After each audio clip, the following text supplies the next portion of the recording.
이번 시간은 정신분열 스펙트럼 장애에 대해서 알아보도록 하겠습니다.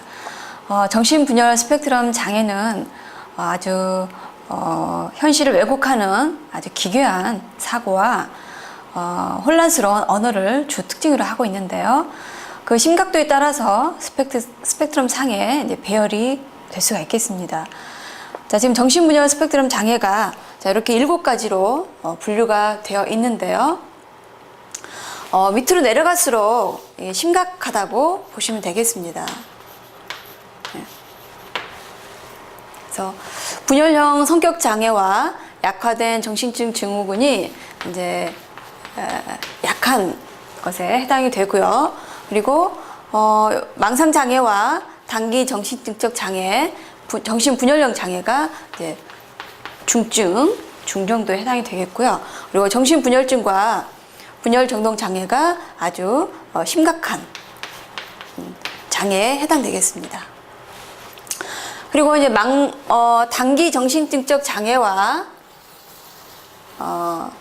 정신분열형 장애, 그리고 정신분열증은 증상이 90% 같습니다. 같은데 이거를 이제 기간에 따라서 분류를 해놨는데, 단기 정신증적 장애는 증상이 한 달 이내에 나타나서 이제 치료가 되는 거고요. 그리고 정신분열형 장애는 한 달에서 6개월 이내에 증상이 사라질 때 진단을 받는 거고요.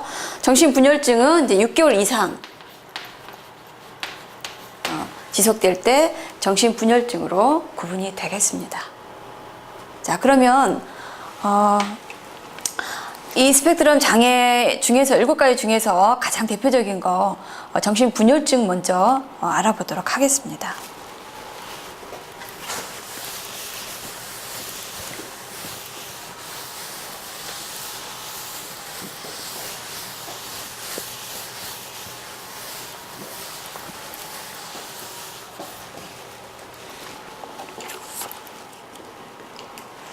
자, 정신분열증의 가장 대표적인 증상이 망상, 아주 기괴한 생각, 신념을 가지고 있고요. 그리고 환각, 그리고 혼란스러운 언어, 현실 검증력 손상이 가장 주 특징이 되겠습니다.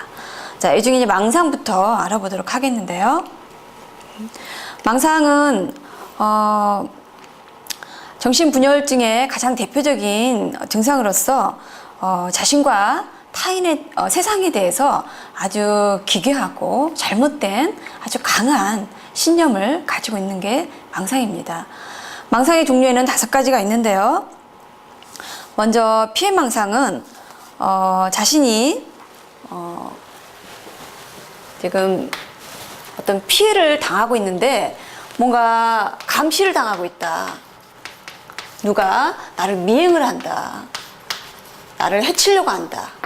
라는 게 이제 피해망상이 되겠고요.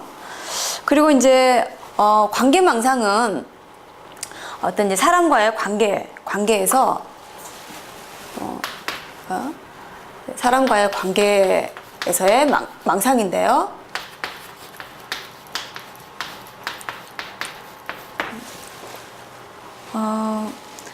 실제로는 자신과 전혀 관계없는 사람하고 자신이 어떤 관련이 있다고 믿습니다. 그래서 어떤 이제 TV에서 어떤 게임을 할 경우에, 시합을 할 경우에 자신이 그 시합을 보지 않아서 시합이 졌다, 이런 식으로 뭔가 자신과 관련을 지어서 생각하는 기괴한 생각이 관계망상이 되겠고요. 이제 과대망상은 자신이 아주 특별한 존재다. 자신이 어떤 신의 계시를 받았다. 심지어는 자신이 어떤 예수다. 이런 식으로 지나친 생각을 하는 게 과대망상이겠고요. 근데 신체망상은 이제 건강염려증이신 분들은 신체의 어느 부분이 지금 아프다, 어떤 병에 걸렸다라고 실제 병을 얘기를 하는데, 이 신체 망상은 뭐 뇌에 뭐 흙이 잔뜩 들어있다, 이런 식으로 아주 맞지 않는 그런 것을 호소를 합니다. 에이즈에 걸렸다, 이런 식으로 망상을 하는 거고요. 그다음에 애정망상은 연예인과 내가 그러니까 자신과 모르는 사람, 전혀 관계가 없는 모르는 사람, 특히 뭐 연예인, 모르는 사람과 자신이 사랑에 빠졌다, 이런 게 이제 애정망상이 되겠습니다. 자, 그 다음에 두 번째는 이제 환각이 되겠는데요.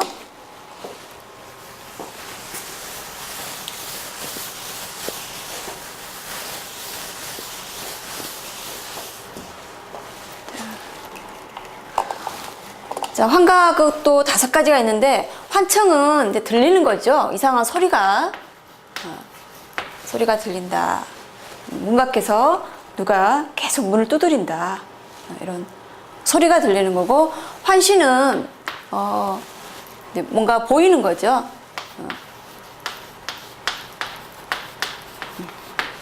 누가 서 있는 것이 보인다. 누가 자기를 따라온다. 환시. 환촉은 이제 촉감이죠. 촉감. 예. 그리고 환우는 냄새가 나는 거. 예.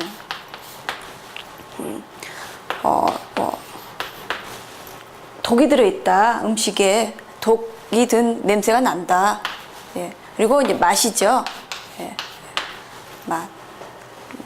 어떤 독이 들어있는 뭐 맛이 난다, 냄새가 난다, 이런 것이 이제 환미가 되겠고요.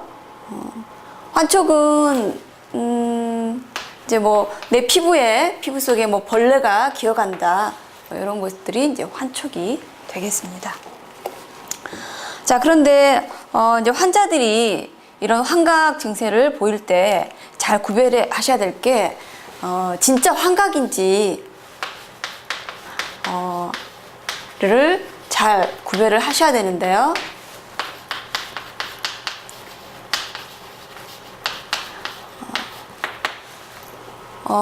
내담자를 이제 내담자에게 질문을 할 때 진짜 보았는지, 진짜 봤으면 진상 환각이 되었겠고요. 본 것 같다. 그러면 이제 가상 환각이 되겠습니다. 그래서 이거를 정확히 구별을 잘 해야 되겠고요. 그리고 환각을 호소하는 사람들 중에서 3명 중에 1명 정도는 이제 가성 환각을 호소를 하고 있습니다. 얘기를 하고 있습니다. 그래서 환각은 아주 비현실적인 지각을 말하는데요. 이 환청, 환시 5가지 중에서 환청이 가장 흔하고요.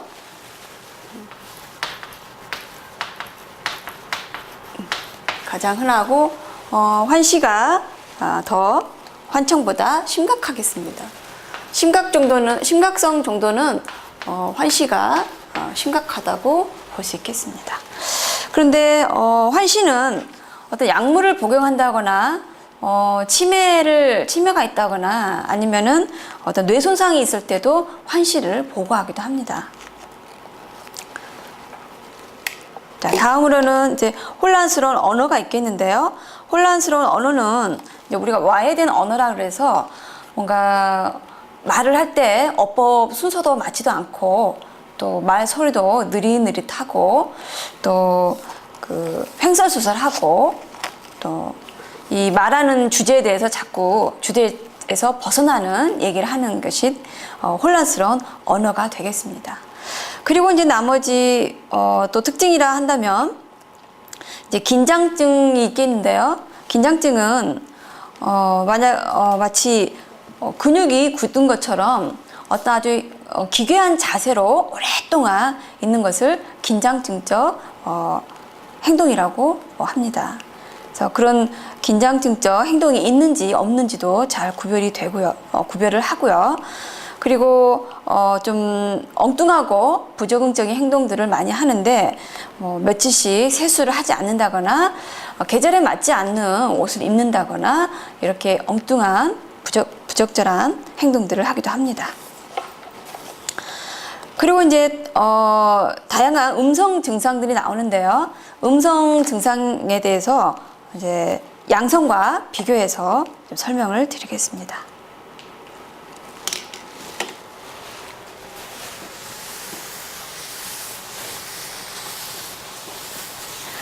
이 정신분열증 환자가 이제 음성 증상을 보인다는 것은 이제 심각하다는 건데요. 양성 증상보다 음성 증상을 보이게 되면 이제 심각하고 만성적이라고 볼 수가 있겠는데요.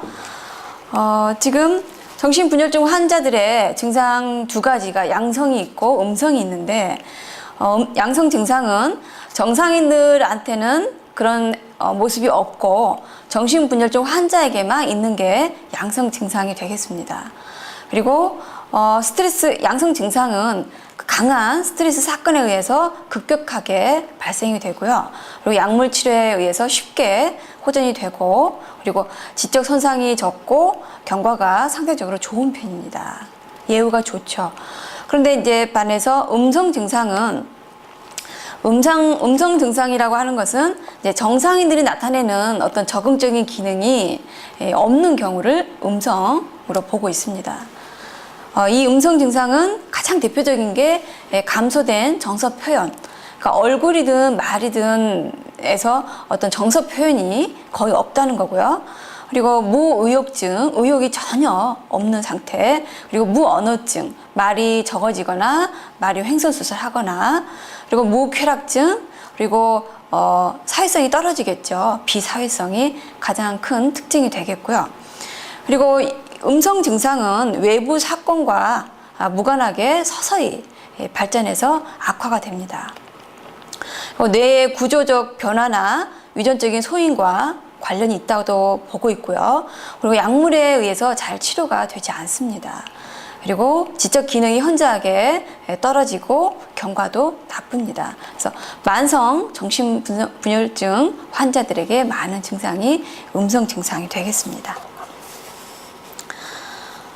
자, 그러면 이제 정신분열증 환자들의 진단 기준을 보겠는데요. 자, 다음 중 두 가지 이상의 증상, 지금 여기 5가지 중에서 2가지 이상의 증상이 1개월 동안 1개월 동안 안에 상당 기간 나타나야 하고, 그리고 성공적으로 치료가 된 경우는 1개월 미만이 되겠고요. 상당 부분의 시간이 나타납니다. 그래서 이 5가지 방금 설명드린 망상, 환각, 와이된 언어, 그리고 행동, 긴장증적인 행동, 그리고 음성 증상이 이 중에 2가지 이상이 나타나야 되고요.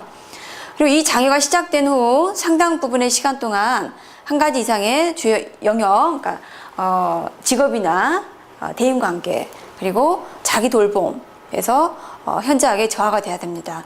아동기나 청소년기라면 이제 학업적인 부분에서도 문제가 되겠죠. 다음은 최소 6개월 이상 지속되어야 정신분열증으로 진단이 되고요. 그리고 6개월 기간 내에 기준 A라 하면 아까 그 5가지 정신분열증의 주요 특징을 말합니다. 증상들을 나타내는 1개월 이상의 기간과 더불어 증상이 나타나야 되고요. 그리고 분열 정동 장애와 정신증적 특성을 나타내는 우울 또는 양극성 장애의 기능성은 배제되어 있어야 됩니다. 분열 정동 장애에 대해서 이따 설명을 드릴 텐데요. 분열 정동 장애는 이 망상과 그러니까 정신분열증 특징의 기분 사파, 그러니까 우울이나 조증이 추가가 된 것이 분열 정동 장애가 되겠는데요. 이거는 없어야 된다는 거죠. 그리고 이런 장애가 이제 물질이나 다른 신체적 질병에 의해서 생긴 것이 아니어야 되고요. 그리고 마지막으로 아동기에 시작하는 자폐 스펙트럼 장애나 의사소통 장애를 지닌 과거 병력이 있을 경우에는 정신분열증의 진단에 필요한 다른 증상에 더해서 현재 망상이나 환각이 1개월 이상 나타날 경우에만 정신분열증을 추가적으로 진단하게 되어 있습니다. 자, 이 정신분열증은 10대 후반에서 30대 중반에 발병하고요. 청소년기 이전에 발병하는 경우는 드뭅니다. 그리고 남성이 여성보다 빨리 발병하는 경우가 있고요. 경향이 있고, 남성은 15에서 25세 사이에, 여성은 25세에서 34세 사이에 발병하는 경우가 많습니다. 그리고 사회적 계층이 낮은 가정에서 발병률이 높고요. 그리고 이제 과거에 비해서 이 긴장증적 어떤 형이 감소하고 망상형이 증가하는 경향이 있고, 망상의 내용도 종교적이고 어떤 미신적인 것에서 현실적인 것으로 바뀌는 경향이 있다고 합니다.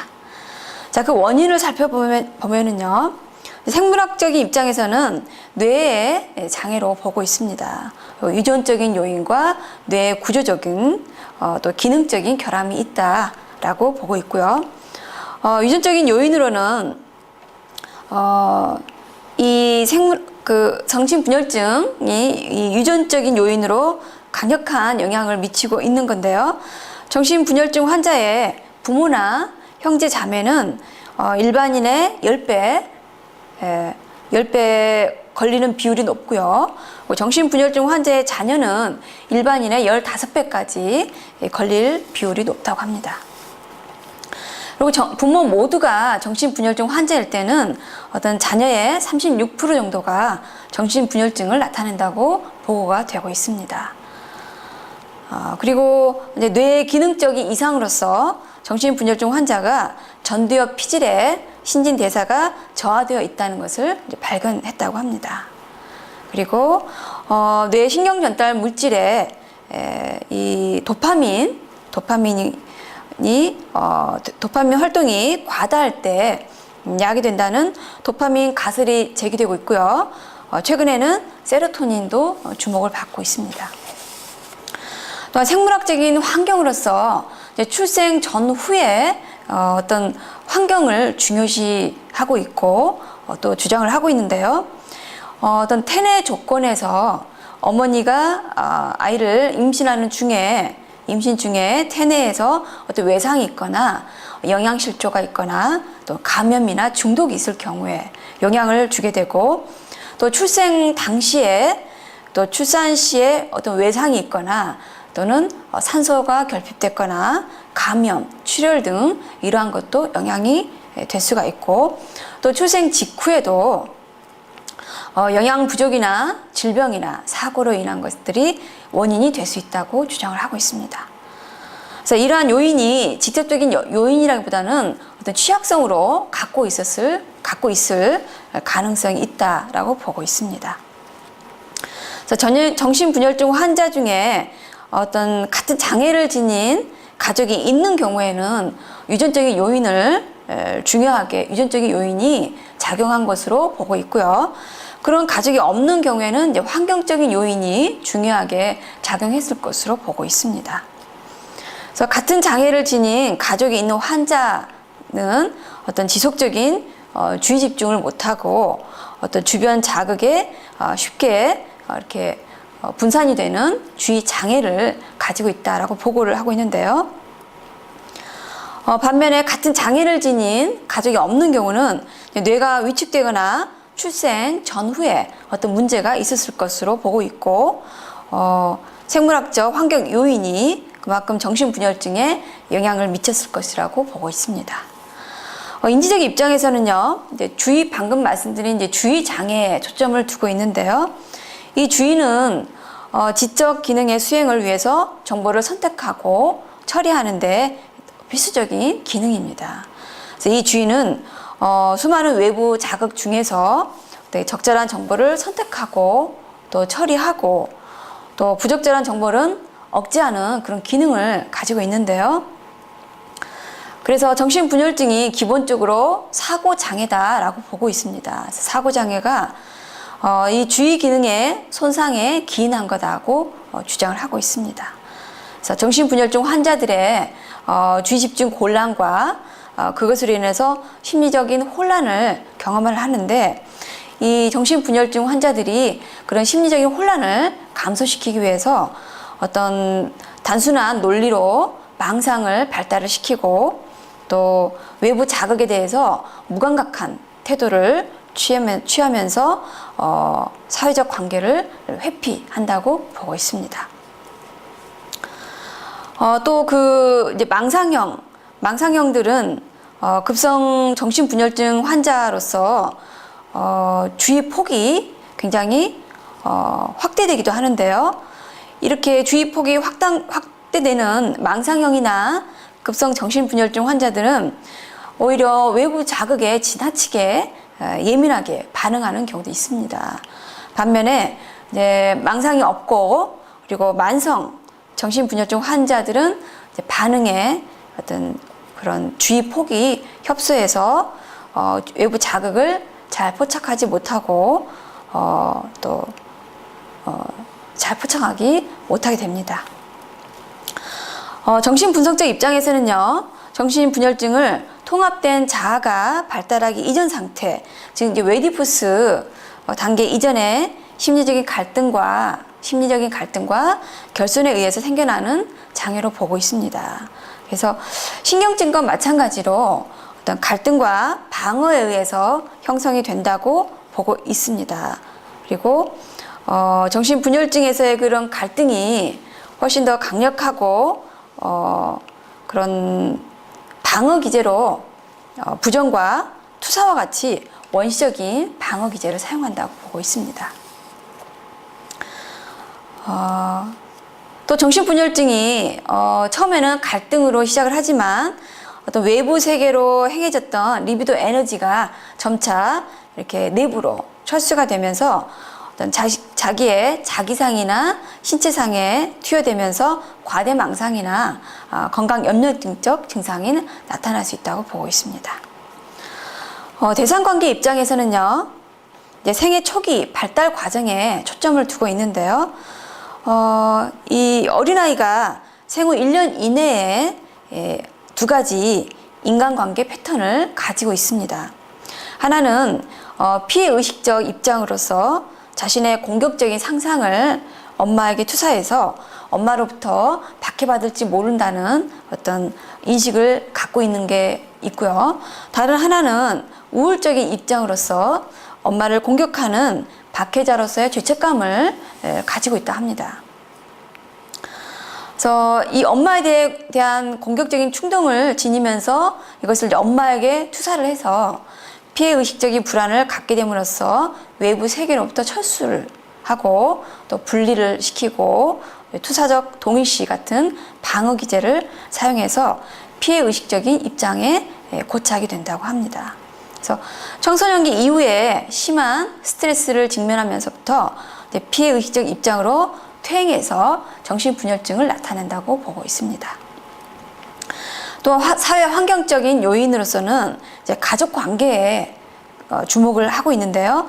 부모의 양육 태도나 가족 간의 어떤 의사소통이나 그리고 부모 자녀의 의사소통 그리고 부부관계 등을 부부관계 등이 어떤 영향을 미친다라고 보고 있습니다.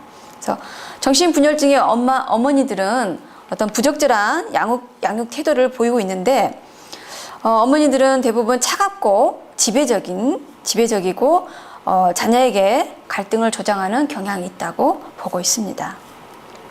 그래서 이러한 어머니들은 어떤 자녀의 감정에 무감각하고 거부적이고 친밀감에 대한 두려움을 가지고 있고, 또 자녀에게 과잉 보호적이고 과도한 자기 희생을 나타내는 경향이 있다고 보고 있습니다. 두 번째는 이제 이중 구속 이론을 얘기를 하고 있는데요. 이중 메시지란 말 들어보셨죠? 이제 이중적인 의미를 가지고 의사소통을 하는 경향이 많다라고 보고 있습니다. 그래서 이중 메시지라면 이제 부모들이 때리면서 나는 너를 사랑하니까 때린다. 그리고 사랑한다고 말을 하지만 또 화날 때는 어떤 나가버려라 이런 말들을 하죠. 그래서 이런 이중적인 메시지에 의해서 자녀들이 많이 혼란을 가지게 됩니다. 그래서 이 정신분열증 환자의 가족들이 어떤 두 가지 양상의 의사소통을 보이고 있다고 하는데요. 하나는 애매하고 불명확한 생각을 전달하는 불분명한 의사소통을 하고 있고, 다른 하나는 명료하지만 좀 단편적이고 그리고 논리적인 것이 부족한 비논리적인 소통을 하고 있다고 보고 있습니다. 또 정신분열증 환자의 가족들은 가족 간의 갈등이 많고 강렬한 부정적인 감정을 표출하는 경향이 있다라고 보고 있고요.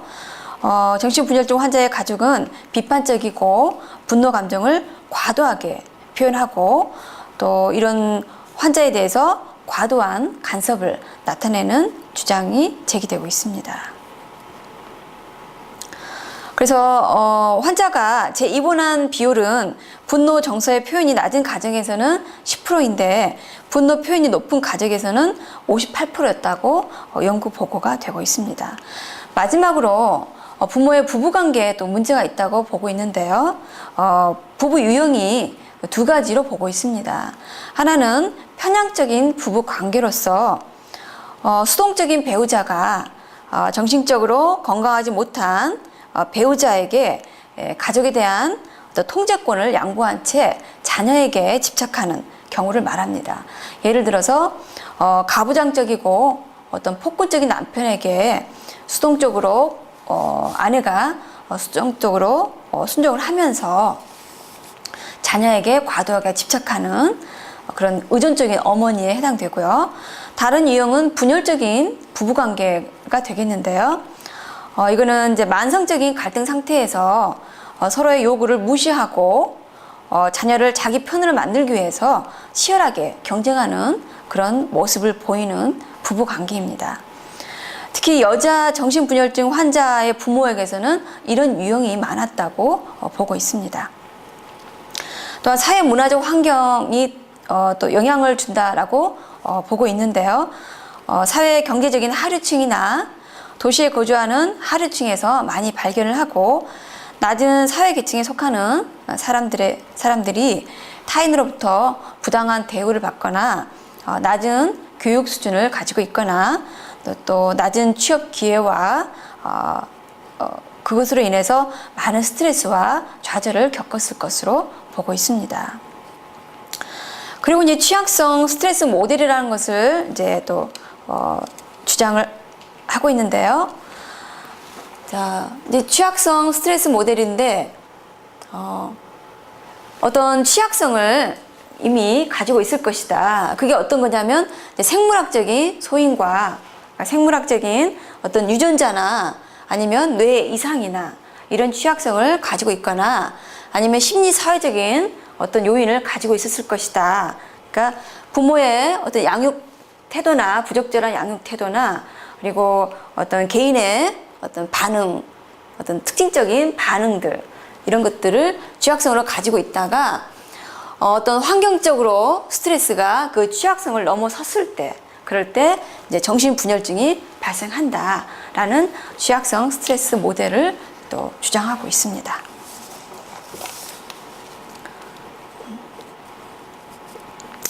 자, 실제로 정신분열증 환자의 80%는 현저하게 호전이 될 수가 있다고 얘기를 하고 있습니다. 그러니까 그 스트레스를 줄여주게 되면 호전이 될 거다라고 얘기를 하고 있고요. 40% 정도는 재발하지 않는다라는 연구 보고가 있습니다. 자, 그래서 정신분열증 환자의 치료는 나중에 분열 정동 다른 장애 분열 정동 장애나 다른 장애를 설명하면서 한꺼번에 그 치료 방법에 대해서는 말씀을 드리겠습니다. 자, 이번 시간에는 정신분열증에 대해서 알아보았습니다.